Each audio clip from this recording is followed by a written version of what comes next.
एक दफ़ा फिर जी हाँ, 22 अक्टूबर 2024 को एक लेटर जारी हुआ था जो कि डायरेक्टर कोऑर्डिनेशन एमसी सेक्रेटरी यानी म्यूनसिपल कमिश्नर सेक्रेटरी की तरफ से उनकी चिड़िया बैठी हुई है और उन्होंने मुख्तलिफ डिपार्टमेंट जिसमें सीनियर डायरेक्टर स्टेट हो, डायरेक्टर कच्ची आबादी हो, वैनिटरी सर्विसेज हो और उसके साथ कल्चर स्पोर्ट्स हो, जू सफारी हो, E&IP हो यानी एंटी इंक्रोचमेंट हो, लैंड डिपार्टमेंट हो, MUCT हो, इस तरह के दीगर महकमे सारे को सबको मिला के उन्होंने औरंगी टाउनशिप हो, जो डायरेक्टर प्रोजेक्ट हैं और डायरेक्टर मार्केटिंग वगैरह हैं, इनको बुलाया। ये रेवेन्यू के हवाले से हो रही है। इसका मतलब ये कि जो म्यूनसिपल कमिश्नर की सदारत में ये जो इजलास बुलाया गया है जो कि 10:30 बजे सुबह शुरू होगा और ये 24 अक्टूबर 2024 को बुलाया गया है यानी कल सुबह 10 बजे।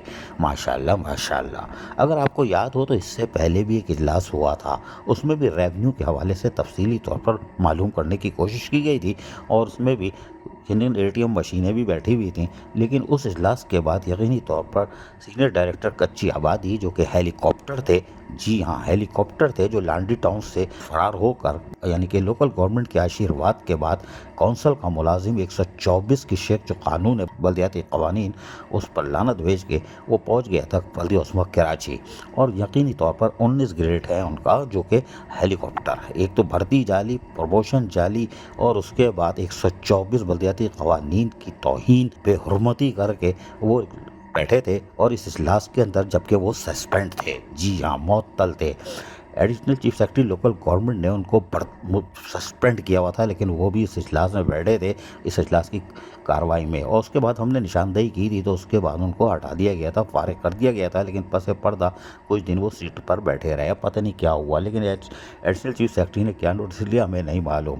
लेकिन अब जो मीटिंग 24 तारीख को हो रही है इसके अंदर यानी कल जो हो रही है 10:30 बजे सुबह तलब की गई है, म्यूनसिपल कमिश्नर की ज़ेर सदारत होगी यानी चेयरमैनशिप वो करेंगे और इसमें फिर रेवेन्यू का पूछेंगे तो यकीनी तौर पर कुछ और मसला है। हम इसकी तरफ अब छानबीन कर रहे हैं कि और आपको एक तफसीली रिपोर्ट भी बताएंगे कि इनका पिछले साल जो 23-24 का जो बजट था उसके अंदर एक साल में क्या था, कितना एक्सपेंडिचर था, कितना था, पूरी फाइल हमारे पास मौजूद है।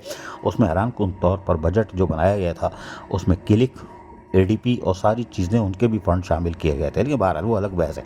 लेकिन इस मीटिंग में रेवेन्यू के हवाले से की जाएगी और इसके अंदर यकीनी तौर पर अब हम सच जिस तरह गाढ़ा सच बोलते हैं अगर वो बोल दिया तो ये मीटिंग तो तबाह हो जाएगी। लेकिन ये मीटिंग हो जाने दें, फिर क्या हुआ इसके अंदर, क्या आमदनी बढ़ गई है इनकी। पहले तो 2.8 बिलियन हुई थी जिस पे छलांगे मार रहे थे बैरिस्टर मुर्तज़ा नवाब मेयर कराची, हालांकि टैक्स रिवाइज किए गए थे उसके बाद।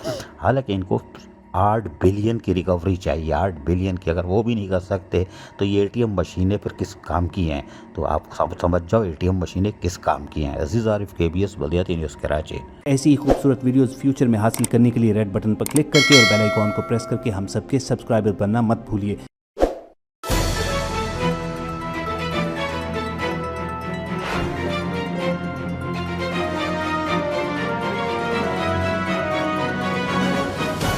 KBS बल्दियाती न्यूज़।